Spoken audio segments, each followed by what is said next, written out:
me like a battery. I'm staying charged on my feet. I'm like a factory. Dropping lines like an assembly. How you doing, guys? Welcome to ZukaTube, and today I'm going to be reviewing Ant-Man and the Wasp: Quantumania. Kind of a long title, especially for a Marvel release. They really got to tone this down for everybody to like be able to, I don't know, just repeat it to somebody. Like, have you seen Ant-Man and the Wasp: Quantumania? Get the fuck out of here. This just released February 17th of 2023, and it is the big entry to Phase 5. More like Stage 5. Cancer. It's garbage. Now, I'm going to go over the summary. I'll play a couple clips, from the trailer. We'll talk a little bit about it. I'll give you my review, and then we'll do a little bit of spoilers at the end.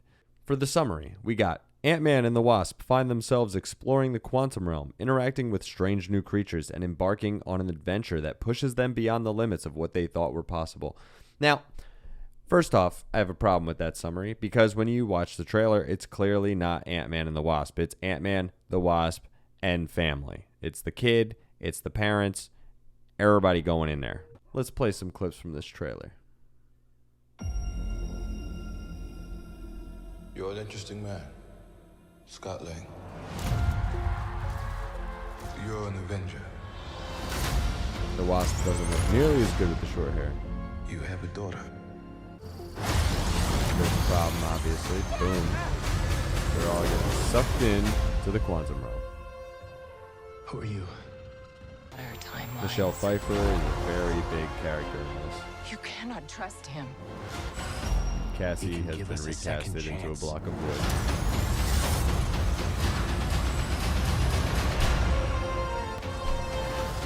Nearly everything in this film is CG.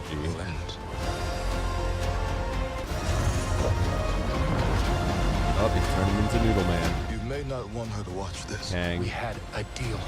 Another Kang is back, So there's that.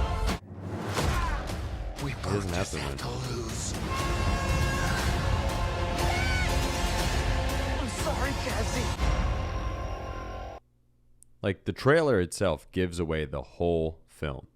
Like, pretty much damn near step by step. Because it starts out and it's, Scott Lang, he's doing his thing. He's a successful guy. It's kind of like a, happy-go-lucky kind of intro. But then you find out that his daughter, who apparently is some kind of activist loser, she basically is so intelligent and way more intelligent than them, because in no time flat with no formal training or education in any of this stuff, she's behind the scenes, like making a way into the quantum realm, like sending messages and all that kind of stuff. She's got her own suit, the whole deal. And they get sucked into the quantum realm and they're stuck there. And then that there brings Kang. And Kang, it's the many forms of Kang. And I mean, this whole movie looks very much, first off, like Spy Kids. And there's a funny photo going around. I'm going to put that up real quick.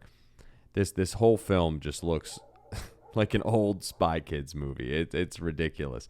Everything is CG. Everything was just filmed in a room somewhere. The family, they're kind of stuck in the quantum realm and they have to get out. And they have to stop Kang because Kang finds them or hunts them down and all that kind of stuff that you see in the trailer. And they have to stop him and get out of the quantum realm, that whole deal. And it's pretty typical, but there are really no costs in these Marvel films anymore. I'm going to say that right off the bat. Everything is like the multiverse and the quantum realm, and nothing feels real anymore. You're in the quantum realm the whole time. Nobody cares about like stupid alien creatures and weird robots or what. It's dumb. They introduce MODOK, which they make an absolute fool of. I mean, look at the comics versus the actual release poster here. Like, this is embarrassing. And it's clearly, if you look close at the face, you'll resemble the guy who played the Yellow Jacket in the original film. So that's, there's that. Man, like, this whole film is garbage. I am going to just be real with you guys right now. Like, for my review for this, I would give this, a 3 out of 10.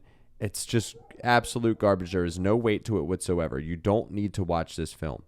Scott Lang, is entirely just pushed aside consistently, and even Hope as well, by Michelle Pfeiffer's character, who's just kind of trampling around, not telling everybody what she's up to or what's going on. But then you find out that she knows everybody, she knows everything, everybody's afraid of her, everybody loves her, she's been loving on quite a lot of people. And, you know, my dude's got to sit in the back just like Mike Douglas, got to be like, oh, he's just got to be cucked the whole goddamn time. And then they go out of their way to like make these weird like nods to socialism and shit like that with their ants and like kind of praise that bullshit. And I'm like, yeah, you're hive mind useless ants that just need to do whatever and die in mass if you need to for the colony, you know what I mean? It's like get out of here with your garbage propaganda.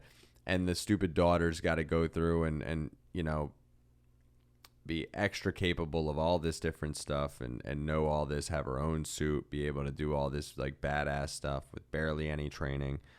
You know, the typical nonsense. And the ridiculous crap of not putting on a goddamn helmet. Like you see in the trailer, like Scott Lang's getting his ass whooped. Okay, well, first off, if you can enlarge bigger than everybody and smaller than everybody and somehow still take the helmet off, what is the point of the majority of the suit? Like, is it just like you can wear a badge and then you can shrink and enlarge at will and it's not going to really affect you, aside from the fact that you're not like necessarily breathing oxygen in the quantum realm? How does gravity work? How does anything work in the quantum realm?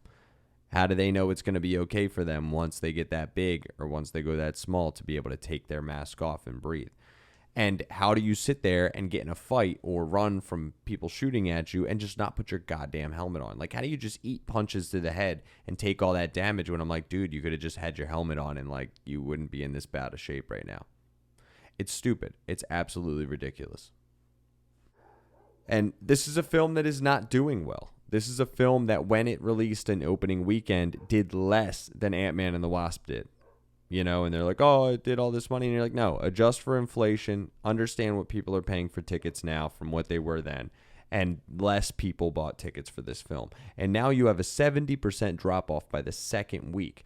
You know, the consistent decline of Marvel continues. Everything's getting delayed. Things are indefinitely getting delayed as well. Like, you got the Agatha Harkness, Echo, Ironheart. Like, thank goodness for that crap. But then they got the Marvels, which is delayed for the 5th time now, which is supposed to be Captain Marvel 2 originally, but then she got demoted. But honestly, again, this is a 3 out of 10, and let's get into some spoilers here.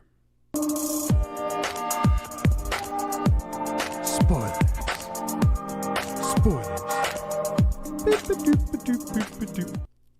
Okay, so at the end, they're obviously going to have to fight Kang and defeat Kang, and there's going to be tons of Kang. So I feel like I'm not spoiling anything, because they're just, after they killed this Kang, they're just going to be more Kangs. They show you a council of Kangs at the end, and there's just tons of them.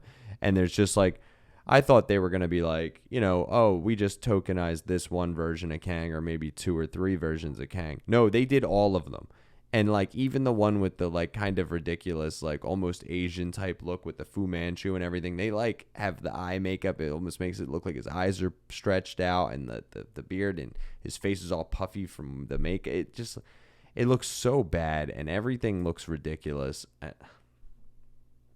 And then they do the end credit scene with the Lokis, and you're like, with the Loki stuff, and you're like, all right, so once again, they're going to have to kill another Kang and another Kang and another Kang. And there's so many of them, and it just seems exhausting. There's so much I feel like I can complain about with this movie, but I just don't care to, because it's just really that poor of a movie. And it's so poorly done. I feel like they know it's this bad, and I feel like that's what they know is also going to happen with the Marvels, but they feel like they got to release it. This one can't go just to streaming after all this. I don't recommend this at all. I don't know how anybody could recommend this at all. And that's a whopping 3 out of 10. Zookatu out. Feel like they tracking me. Yo, let me get on one. Nah, go get your tracks up. Homie, can I steal some? Homie, you can't stack up. My brother, can you shout me? You're barking up the wrong tree. My dog, why do you doubt me? Cause you can't do shit without me. Real like the radio and never play it, but that's cool. The enemy's supposed to hate it.